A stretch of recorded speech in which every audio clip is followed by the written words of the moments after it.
Roxanne, it's so good to have you on Heavy Chef on the platform, and it's such a treat to welcome you back, because I mean, I've known you for a long time and I've worked with you, and I'm a huge fan of yours and the work that you did in our previous business. You've always been a consummate professional, and it's been so great to watch you in your career and how you've chosen, I believe, at least, and maybe we can elaborate on it, roles that have given you purpose and calling. And so, I mean, I really loved your secret ingredient, which you mentioned, not taking yourself too seriously. Yeah. And I think that's true. I mean, even though you are, you've always been really intelligent and we've always been impressed by your smarts. The fact that there is this element of fun and irreverence and not taking yourself too seriously. I loved the way you said in the recipe, trade ego for ecosystem, and that act with kindness and curiosity.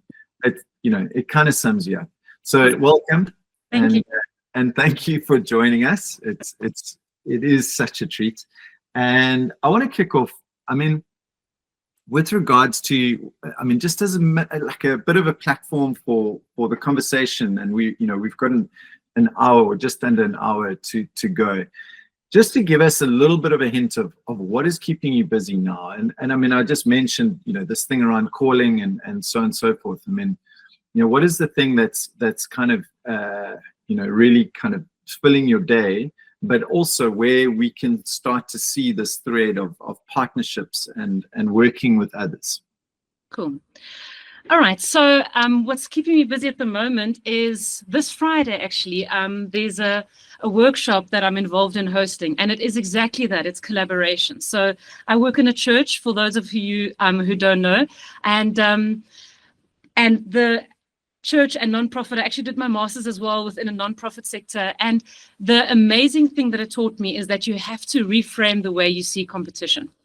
And because coming from a sort of private sector beforehand, it was always, you got to sort of keep your eggs together and close, and nobody can really see what you've got in your basket, and you've got to always have a competitive edge, and you've got to really stand out from the rest. And I think there's value to those statements, but you gain so much more by sharing.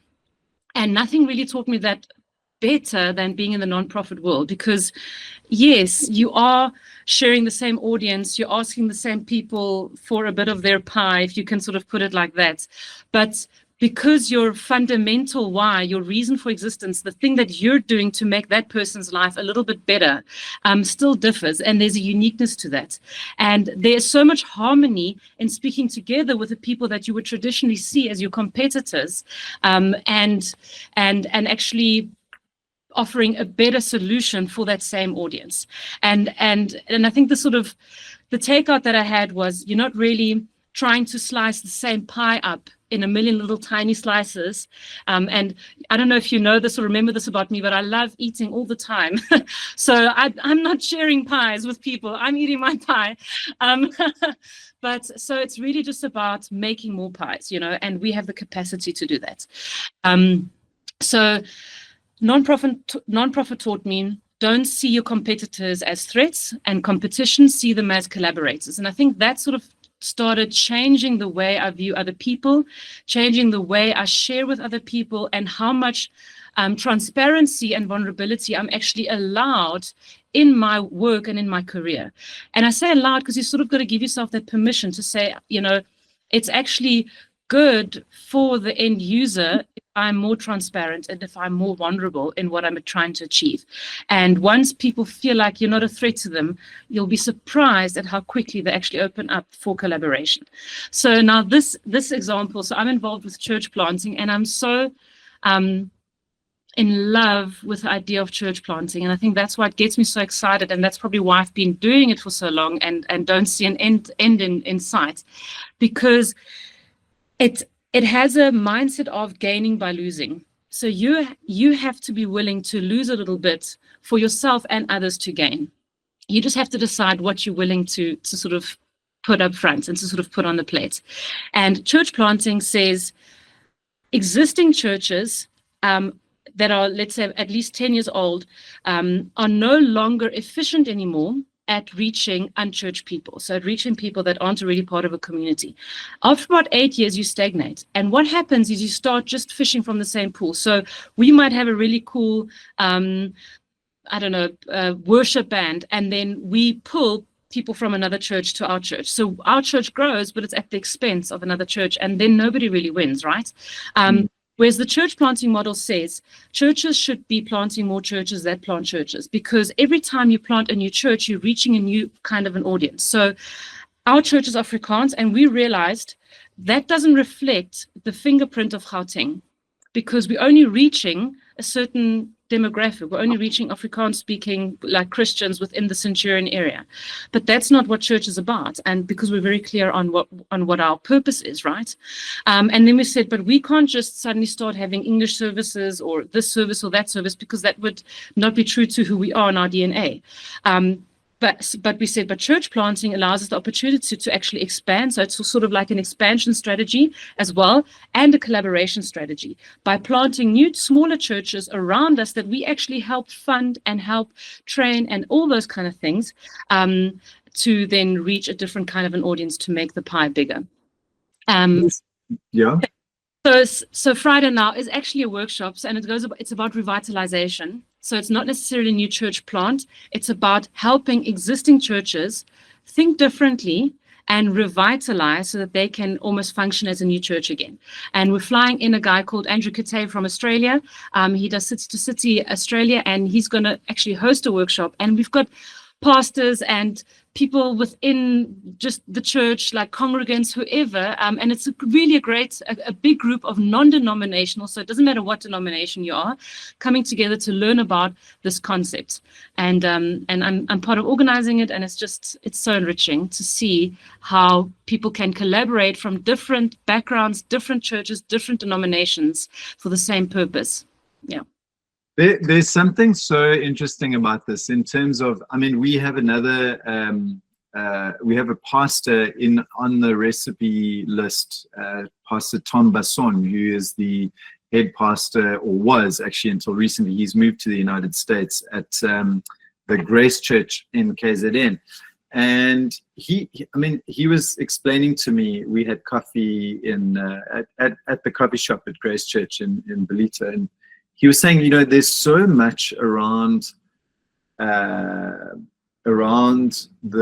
strategies within business that correlate with church, because of the fact that business at the end of the day is very much around people, and it's around serving people. And at the heart of business, it's about serving people as it is in the same concept as one would serve people at a church or a non-profit or an impact-related, entrepreneur initiative. And so what's interesting to me is how, if we look at, say, for example, the businesses within our community, and certainly, the Heavy Chef community at the moment, we have about closing in on about 6,000 people who've signed up for the platform.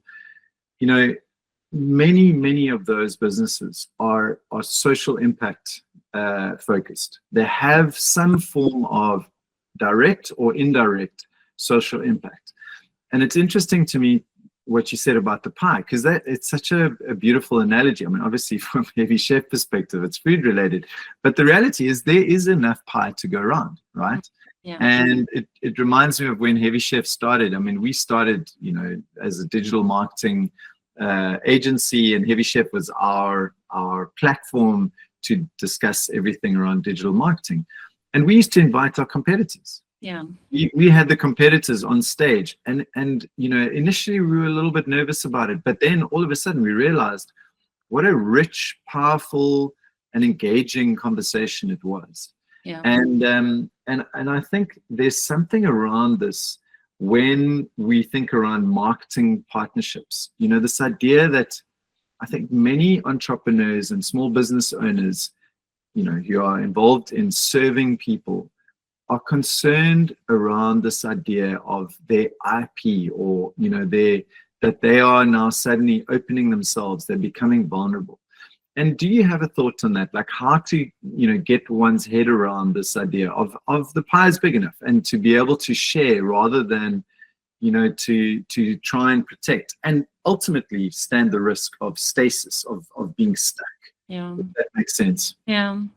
It's really, it boils down to a generosity mindset, I think. If you've got a limited resource mindset versus a generosity mindset, I mean, that doesn't just apply to your time and attention, it applies to the way you conduct your life. It's the way you see relationships, because it all, like you say, whether doesn't matter what business it is, doesn't matter if it's non-profit or not, the quality of the relationships and the people you surround yourself with and what you learn from them and what you teach them, that's ultimately how you're going to grow and succeed. It's that iron sharpens iron metaphor. Well, but so I mean, another example, this last week, I every now and again have the chance to do some translation work.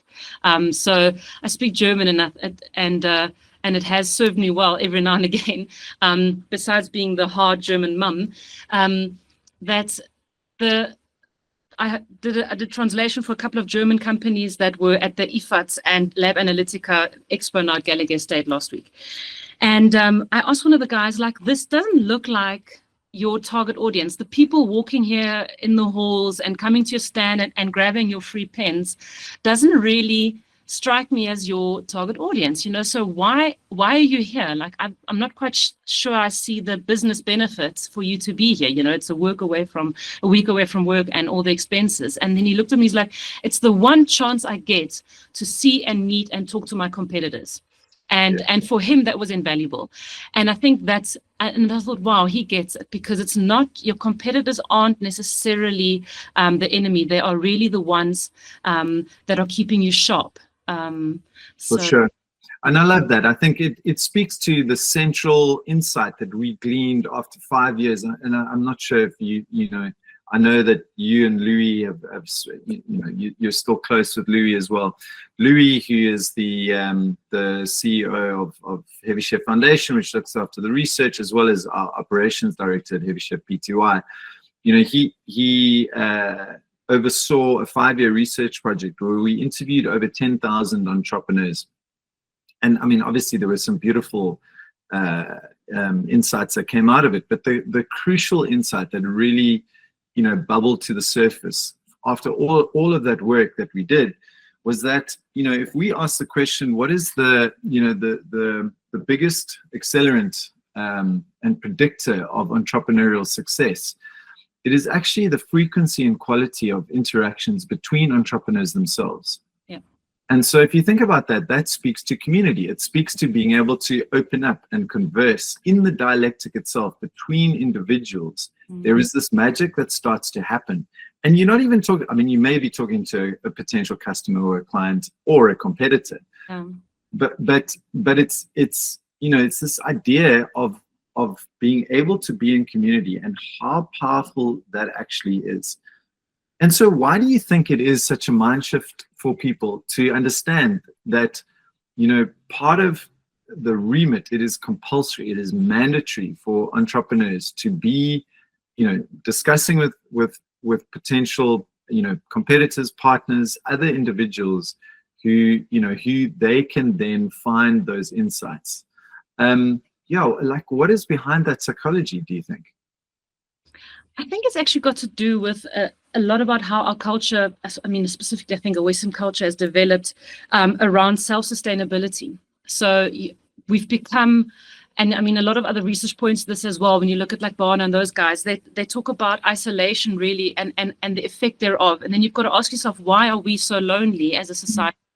Why are we so isolated? And I think it definitely has roots in that we feel we can do it alone, or we can do it better alone, and we mistrust, I think, and become suspicious of people's intentions when there's collaboration potential. So I think it all actually boils down maybe potentially to that, and it speaks to that loneliness, and loneliness speaks to a desire to be self-sufficient, and pride that goes with that, So And there seems to be, and this frustrates the heck out of me, is this idea, this almost a misconception of the entrepreneur being this lone wolf, that she or he is somebody who is self-sufficient, who solves all the problems, burning the candles at both ends, works to the detriment of their health, their family, their well-being, their spiritual life.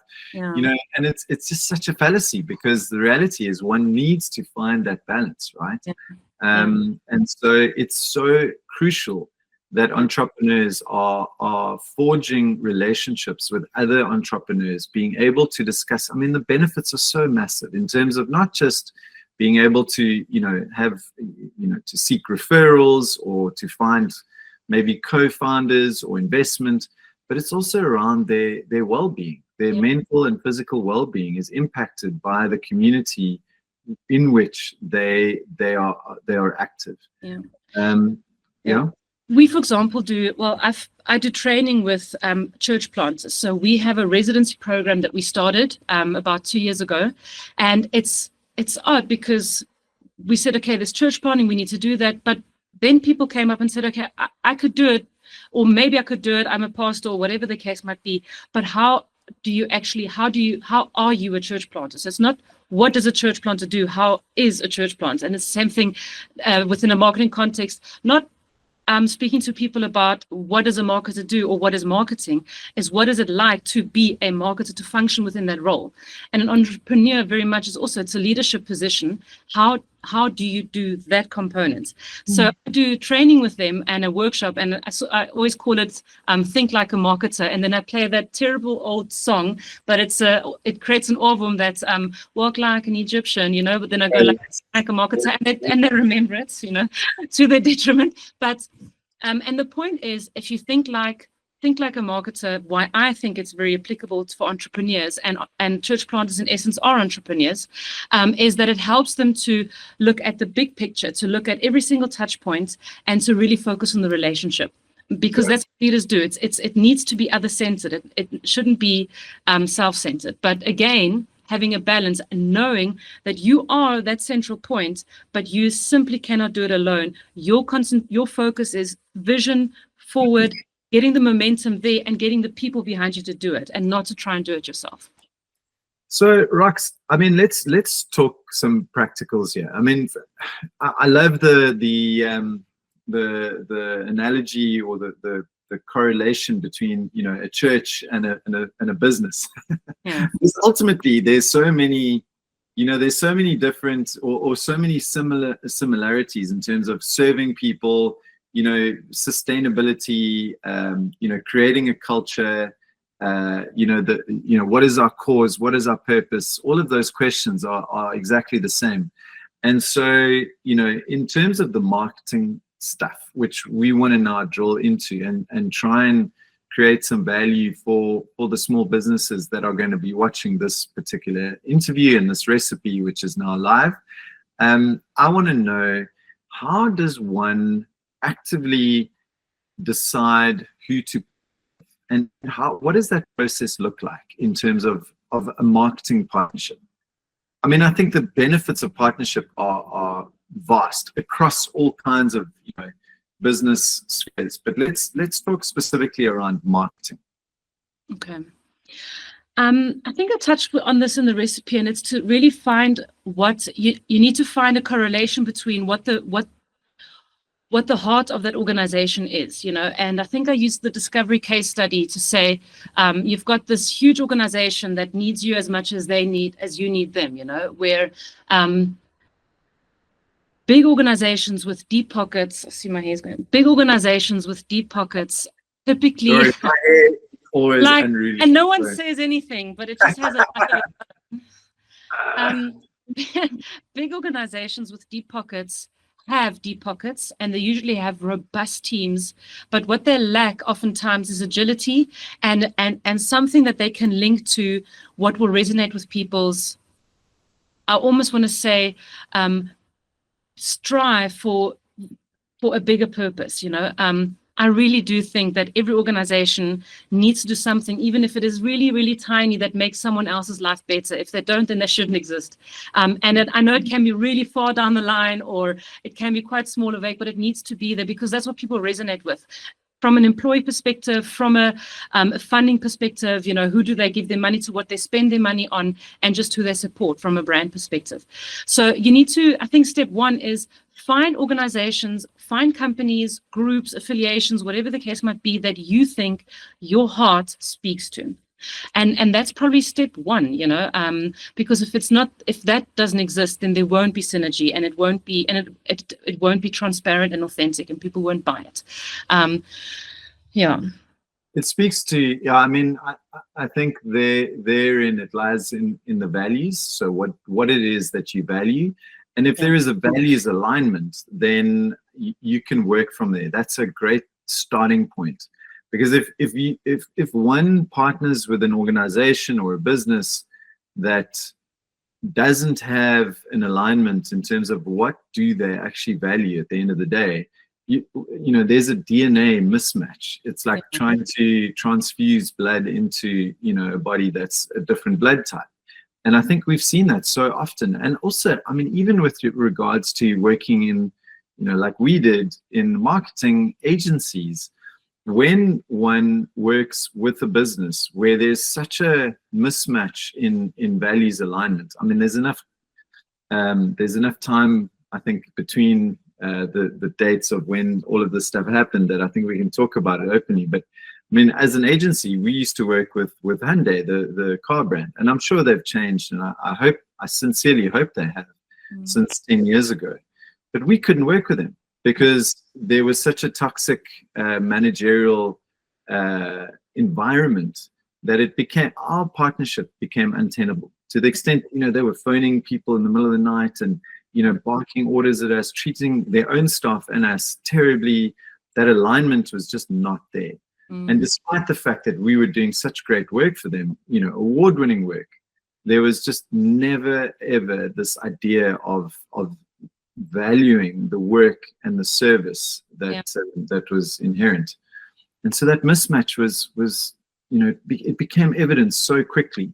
And I guess then the question would be, so what happens? Like, how does one filter out that sort of thing? You know, what does one do when one notices that there is a misalignment? Well, I think to end something is probably a lot quicker and easier than to start something and to invest in that relationship. So that probably would seem quite, you know, I think people will be able to manage that, but to find that right person and to invest in that relationship would be more important. And I think another cue would also be who's using it and what value do they see. So we're also involved a lot with reaching out to help just create sustainable solutions to help the community live better lives, you know.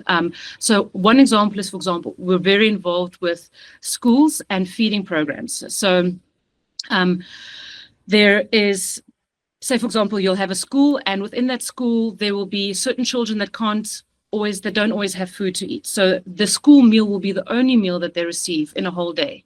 And we notice that in the creches as well, on a Monday morning, the number of portions that the kids eat is 3 to 4 times more. And I visited one of the schools once, and I was there and I spoke to the kids and I looked at the teachers and I'm like, help me understand just what's happening here. Because if you just look at the numbers, it doesn't make sense. And then you sort of got to make financial decisions around it. And so I went there and the teacher said, well, because they're hungry from the weekend. So those kids didn't get food over the weekend because they weren't at school. And then the same thing happens in December. The schools close, all the school feeding programs are over, and those kids don't get those meals anymore that they would normally at school, or whatever the case might be. And so then you start looking, okay, how can you deal with this holistically? So then you look, okay, so you need to have a feeding program during school times and also, you know, when it's school holidays. You need to also look at from a social services components. Are those kids okay at home? What does that context look like? Is there any way you can support them? And then that comes in.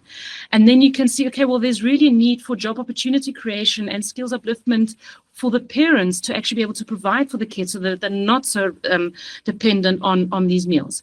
And then it goes further. What happens to them in the week when the parents then get a job? So now the parents got a job and you help facilitate that. Where do the kids go in the day when the parents are working? And suddenly this thing just becomes bigger and bigger and bigger. So if you start with the end user in mind, then suddenly you start saying, okay, so this company can provide the food. This company can provide a creche kind of setup for in the day. This company can provide this. And that's also it's an intentional but an organic way in which collaboration can also take place with someone that you wouldn't necessarily see as a competitor. So this is on the nonprofit sector, but trace it back to the person benefiting or using the product or service, and then just widen the lens a little bit and see what goes on beyond that engagement. So that person might have just bought this product. What happened around it? And therein lies so much opportunity, I think, especially within an entrepreneurial space, because we have the ability to be agile and to pivot quickly. Another example of it's now a bigger company is Coca-Cola, who noticed that they were competing with MTN and Vodacom and those guys at the tills. So people were choosing between Coke or airtime. And so they're not a typical competitor. So when they were doing their SWOT analysis, they were like, okay, competitors are, X, Y, Z. But actually, airtime was their biggest competitor at that till point, And at first, they actually did smaller bottles. They did packaging. They spent a fortune on point of sale elements, and then eventually they collaborated with the network providers and said, if you buy a Coke, you get free airtime. I mean, so simple. So simple, but yet people don't think about it because they don't look within their competitive space and they don't look at the user's need at that moment in time. So look at that actual purchasing interaction and then widen the lens. It's such a great analogy, or at least insight in terms of, this idea, because I do think there's a lot of value in what you said previously around, this idea of understanding our values, understanding the values of the people that we may potentially partner with. Somebody said something on the Heavy Shift platform, which I thought was great. You had this thing around posters with values written on there. It'd be like integrity, honesty, and delivery, and all this kind of stuff. And he was saying, at the end of the day, if those things are not true, they're not values, they're aspirations.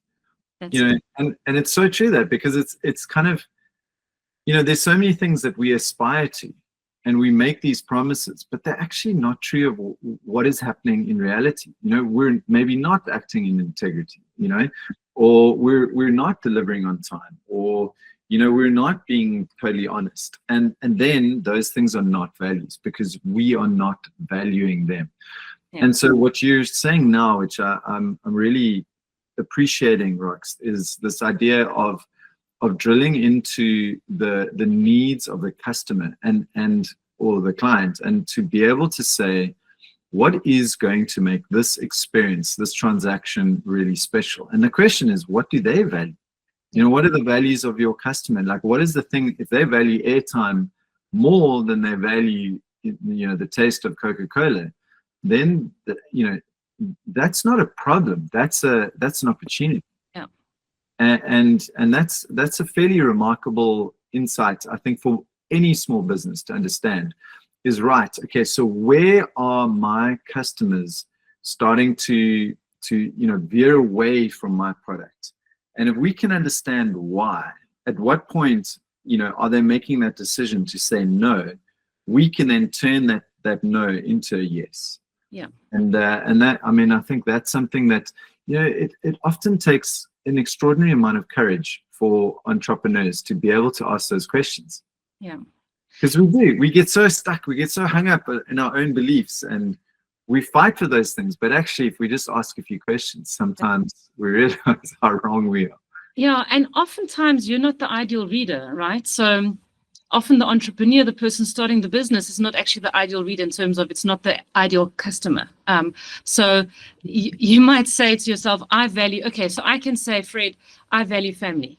And in my mind, that means after hours, I'm with my family. I don't answer my phone. I don't work weekends, whatever the case might be. I have super strict boundaries. You can tell me, Rox, I value family. And that means you work after hours, you work weekends, you do business trips because you want to make sure you provide for them the best you can. Yeah. We both value family, but we live it differently. So you're probably not the ideal reader for your brand's products. Yeah, that's amazing. It speaks to another truism around business and I guess life, is that values is not about the what is said, it's about what is done. Mm-hmm. And so to understand that in terms, and particularly in terms of partnerships, when one partners with somebody, one may think that the values are aligned, but when one starts to delve into the actual details and look at the behavior, then it's a very different story. So I want to know from you, there was a brilliant case study that that you mentioned in the recipe, which was around it was to do with KFC in Southeast Asia. Yes. And the idea of KFC pretty much exactly what we're talking about now. KFC. It was when they created the meal that you have to cook yourself, where chicken became the ingredient. All right. Yes, I'm with you. It's such an extraordinary thing. And by the way, KFC in Malaysia, I've just noticed them all of a sudden. I've never really, I've been to Malaysia, but I never noticed how innovative KFC, which is such a staple brand, which is so consistent around the world, how innovative they're actually being in Malaysia. They just won with the South African advertising agency, which is extraordinary, doing their work in Malaysia. The first can gold, I think, in 10 years for an advertising campaign.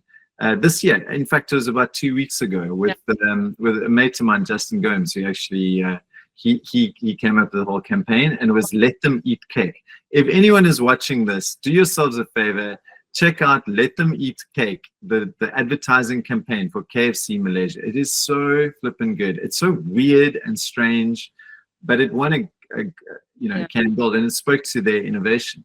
But can you just take us through a little bit about the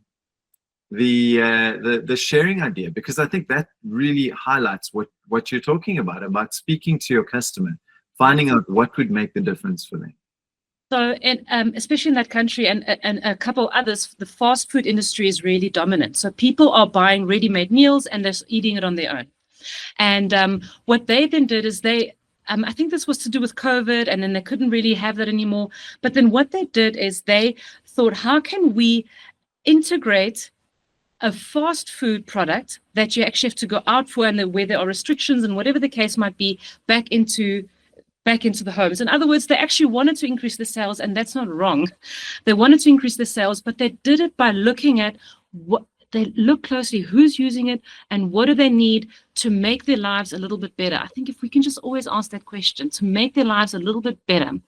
And they eventually then created recipes where KFC became an ingredient within a bigger recipe, and it encouraged cooking together. It encouraged meeting other people. It encouraged trying something new, and it encouraged family and quality time, or friend and quality time. It doesn't always have to be family; it can be friends as well. And I think that was a beautiful way in which they repositioned themselves in the hearts and minds of the consumer, to not just be a fast food, unhealthy, whatever it might be, unhealthy is now the label that I've added to it, and that's not necessarily it, but to reposition themselves in the hearts of the consumers. Yeah. Enter a new market, right? Yeah, absolutely. And totally shift the way people think about a brand that they'd never really thought about in that way before. Yeah. With all the positive connotations that come with it. I mean, I think, there's something beautiful about unexpected marketing partnerships. It opens up so many new marketing opportunities, for a brand, but not just some. I mean, we're talking about KFC and Coca-Cola and MTN and Vodacom. I mean, for small businesses, partnerships.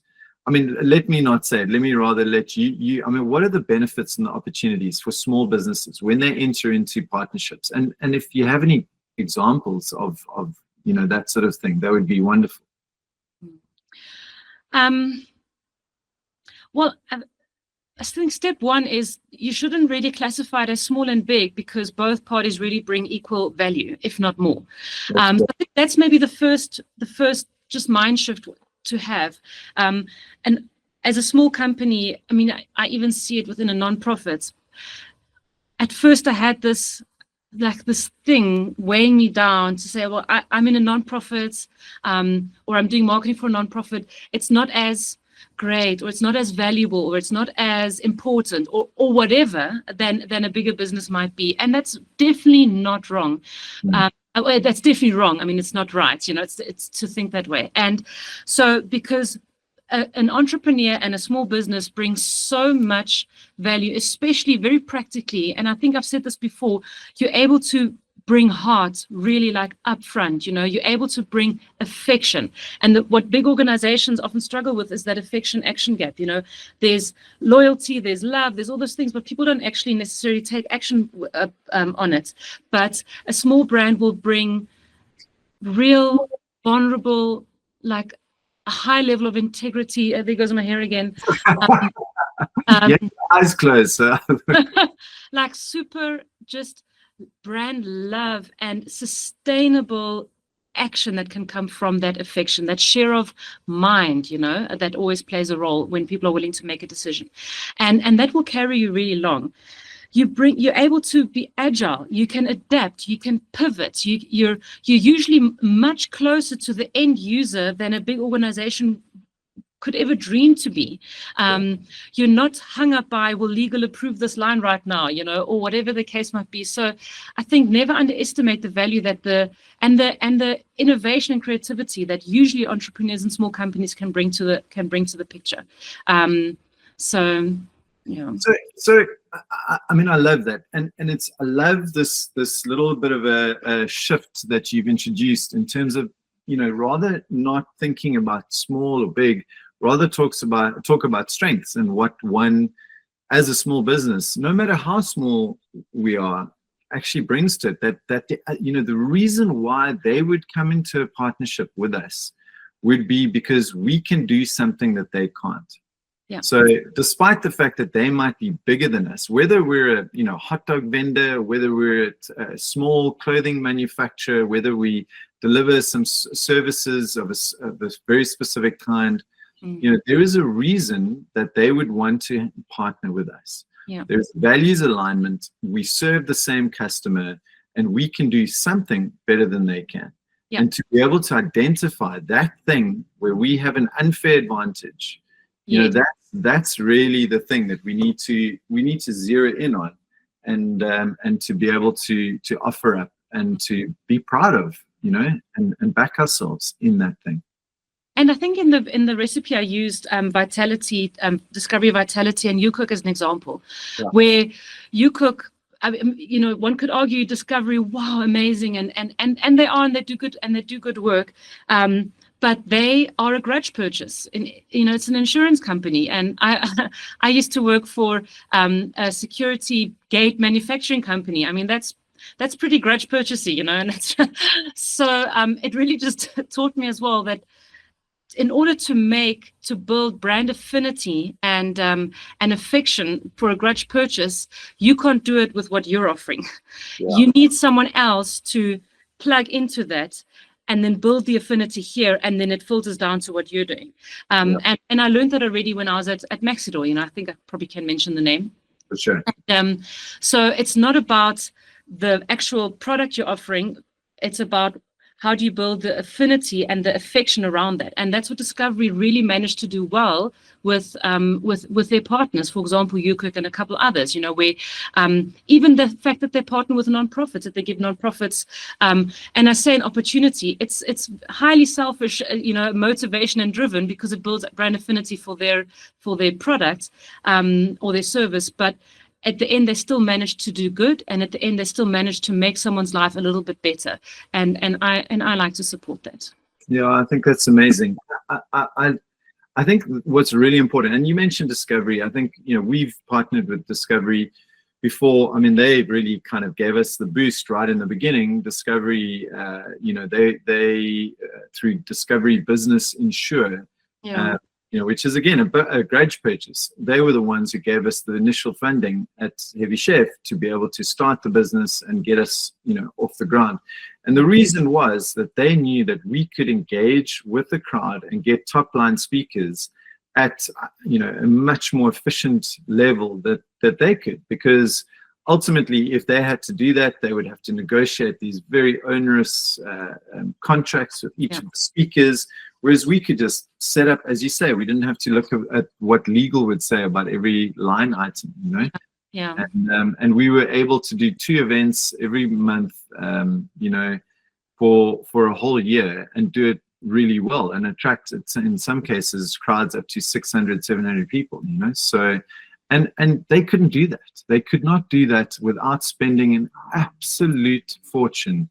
And, they spent money with us, but it was nothing compared to what they would have if they had to do it themselves. So it's like, again, a cool factor, right? It gave them a cool factor that they couldn't get themselves, and that they desperately needed. Sure, absolutely. And so I guess the question is, for every small business, is what can I do? What is my unfair advantage? What is the thing that I offer the same customer that, say a potential partner does, but that I can do so much better? And what is the value of that service to that? So I want to just then segue, Rox, into maybe a little bit more of a difficult question for this, which would be, there is somewhat of a power imbalance at times when it comes to these types of partnerships, particularly for many people within our community at Heavy Chef. They're sub 5 million rand per year. They're sub 5 people. We don't have a huge amount of legal weight in terms of being able to stand up for our rights and so on. What are some of the kind of, I'm not sure how to phrase this, but maybe the non-negotiables? What are some of the red flags that one would start to recognize or try and identify as problematic? And how do we then combat that? How do we say no to somebody who, in many cases, quite literally are paying the bills for us? I know that's a tough question, but maybe we can just kind of muscle our way through it, because I think it comes to so many, and we see it all the time, by the way. So many small businesses come to us and they're like, well, we're having a real problem because the people who we've partnered with are treating us poorly.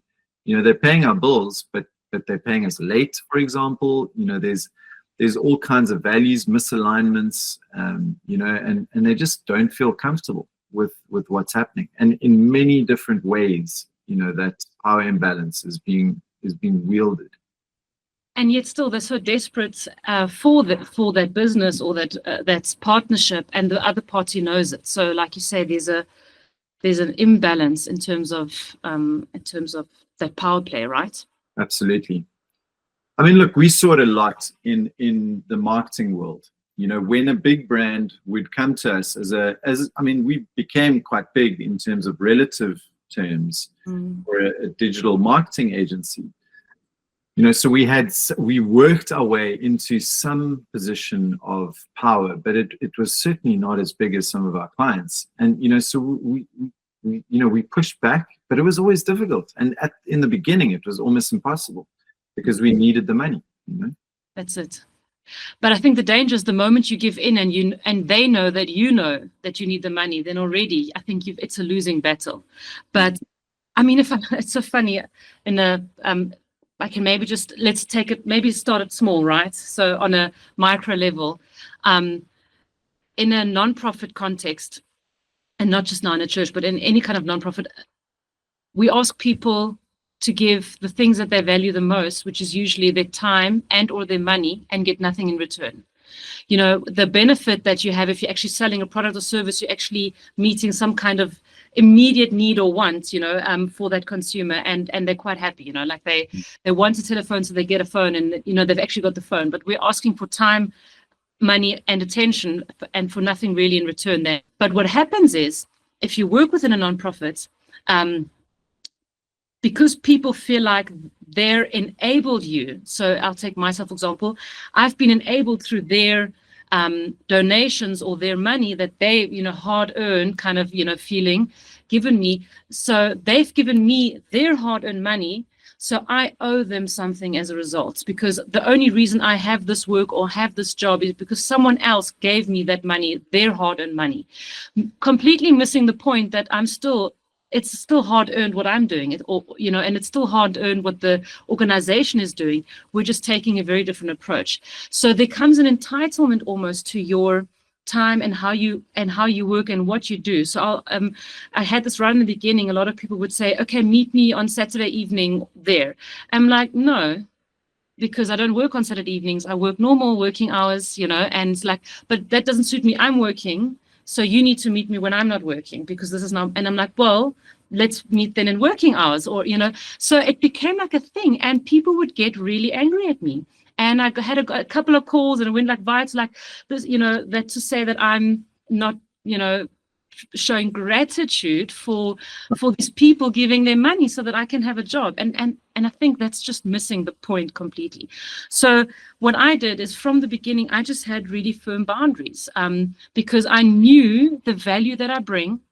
I knew that the value that the organization receives as a result, and I just wasn't willing to compromise on that. So, but it did ask a couple of really difficult conversations, and a lot of times having to explain myself again, and that's never nice to do.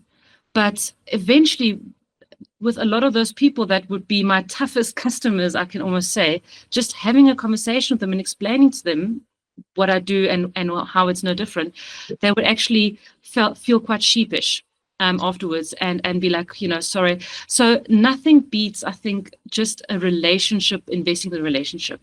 And sometimes you see that relationship just doesn't work out because they just can't see your side. And then that's not worth pursuing. And I think sometimes you just got to have the guts to do that. But it's easier said than done, right? It's really difficult, right? I think what it boils down to is right in the beginning, and I love the way you bring it back. And I think that's important for the entrepreneurs in our community. There has to be, and this is so vital just for, you know, not just one's business, but it's around, I mean, we only live a handful of years on this planet, you know, and yeah. It's about, you know, I mean, it's an eye blink that we exist in relative terms, and how do we spend that time on it, right? And obviously it's easy to say, you know, when one has already kind of had a modicum of success. But, you know, I remember when starting the business, Heavy Chef and Worldwide Creative, you know, previous to Heavy Chef, how difficult it was in the beginning to have difficult conversations, because it really boils down to, what are my non-negotiables? Yeah, there's always some, you know. I mean, a practical example of a marketing partnership for Heavy Chef was, we got approached by, this is probably going to make you laugh, but right in the beginning, you know, when we started getting a bit of success on the back of the Discovery partnership, and we started seeing quite a few people, you know, attending our events and signing up and so on, you know, we got approached by a cigarette company, and you know, they had this product. I don't want to mention names because it wasn't that long ago, but it was basically this idea that, you know, they were saying, well, you know, they had this technology that was much safer than, you know, actual cigarettes. It was, you know, it was cigarettes, and, you know, and they were like, well, it's also good for stress, and entrepreneurs are pretty stressed. So, you know, why don't we just a loose fit? why don't we just have a booth at the back of all the events, and to be able to, offer these e-cigarettes, like taste testing, and and you had all these ingredients, and their marketing team wanted to then do events where we would get people smoking. And yeah, no, I'm not even laughing, because I can totally see that happening. they wanted, and it was such an odd conversation, because they were dead serious about it. And they really wanted to, I mean, the way it became difficult was in the beginning, when we didn't have a lot of money, and they were going to pay us a significant amount of money in relative terms for the partnership. And, and as much as I'd like to say that we just said, no, absolutely, we had to have a conversation internally. We were like, oh, maybe we can fudge the lines a bit. Maybe we could make it a little, because it was hard. Like, when one needs the money, and Heavy Chef has always been self-funded. It's difficult. It's hard to have that conversation. Anyway, we said no to them, and I said to them, look, guys, I'm really sorry, but we don't want to be trying to encourage entrepreneurs to start smoking, even if it's e-cigarettes, which are healthy. But, yeah. Well, I think there's a fine line always in life in general, not just within work, between an opportunity and a temptation. And it really takes good conversations and a lot of introspection to determine the difference. And sometimes you're just not able to see that because you're desperate. And that's why that community, those people around you, and even your competitors. I mean, you could then imagine this now cigarette example. If you had gone to someone else and said, listen, would you do this? And they're maybe in a financially stronger position, they say never. That should tell you something, So that's where you really need that community as well to help keep you true. And there's this beautiful book that I just read by Patrick Lencioni called The Advantage. And he talks a lot about the difference between values, aspirational values. He calls them a permission to play values, and all those kind of things, So I can actually really just recommend that book as well for anyone on this call, because it really helps give you that foundation. How do you make decisions around what are you going to do and what are you not going to do? And the values that he sort of talks about, he says the value's got to be so strong that you're willing to get into trouble for it, or you're willing to lose out in the short term for it. And I think that exactly is the example you had. You were willing to lose in the short term because you weren't willing to compromise or sacrifice what's best for the people in your community. So a value needs to sometimes cost you something, then it's real. I was surprised how difficult it was in terms of that, that conversation internally, because I mean, we were totally self-funded. But it did. I know in my heart, or I knew in my heart, it was the right decision to say no. And I think that's the thing. It's about understanding upfront what our non-negotiables are. Like for us, we'll never work with, cigarette companies or gambling or anything that's detrimental, really, to the health of the people that we serve. And I think that makes it a lot easier. Yeah. Rox, we've got a couple of minutes. It's called The Advantage, Yandisa. And so I've just put the link in the chat. But Rox, I wanted to know if you had a dream partnership, that you could work with, and a brand that's, in terms of the context of marketing partnerships, is there somebody or a brand that you would really like, a real kind of bucket list brand that you'd love to work with, and why? It's going to sound so terribly cheesy when I say it now, but at the moment, I have so much admiration for what Checkers is doing. Okay. Really, like I feel like a bit of a fangirl when I look at this stuff, but I love how they are challenging industry norms. They're challenging the markets. They're looking at and they're taking risks, right? Like if I look at those Checkers branded things like the little rugby ball and the little motorcycle and so on, I would have thought, how terribly cheesy. Who in their right mind would spend money on a little toy with like a company that's not really that amazing, and the brand is not that amazing, and yet I find myself in a little Checkers basket with the little Checkers minis and coming home to my kids, look what I brought home, and they love it. And but that took guts, and that took risk, and that really meant they backed themselves. They backed themselves when a lot of people think this is not a sexy brand. They backed themselves when a lot of people might have said this is not, you're needing to be more refined, you're needing to be more expensive, you're needing to be more whatever. They understand something about the South African consumer. I mean, granted, they have a lot of data and insights on their consumers, but they understand something about their consumers and actually how proud we are to be South Africans and what we actually have and what we actually have to offer the world. And they understand something about a human, how that is an integral part of who we are, in our culture, and how we actually strive to do that. So they don't take themselves too seriously, although they really plan meticulously well, I think, for a spontaneous experience. And I love that about what they've accomplished. It also underlines that it doesn't need to cost a fortune. Even a brand like Checkers, they're looking at very cost-effective ways of just adding value in a fun, playful way, which I think you're 100% right. That's amazing. Yeah. And I guess, I mean, we've got like 2 minutes left in this call, Rox. I wanted to know, in terms of I mean, this is maybe just a heart question, but a small business.